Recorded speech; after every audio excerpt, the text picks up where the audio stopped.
ముఖ్యంగా BP కావటాన్ని, sugar కానీ, cholesterol కానీ, heart attacks.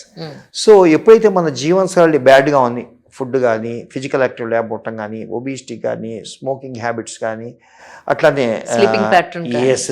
Awake sleep cycles, అట్లానే మెంటల్ స్ట్రెస్ కానీ, ఇవన్నీ క్లాట్ ప్రోన్ ప్రాబ్లమ్స్ అన్నమాట ఈ సిచ్యుయేషన్స్లో.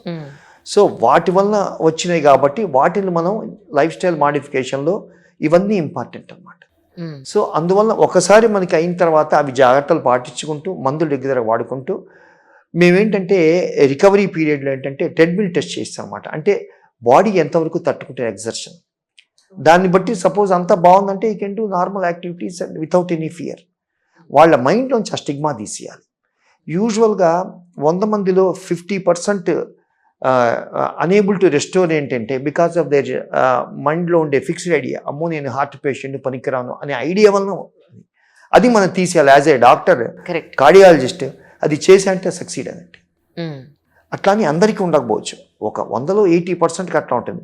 20% పీపుల్ గుండె బాగా వీక్గా ఉన్న వాళ్ళకి, రికవరీ కొంచెం టైం ప్రొలాంగ్ అయిన వాళ్ళకి మాత్రం depending upon there improvement will tell.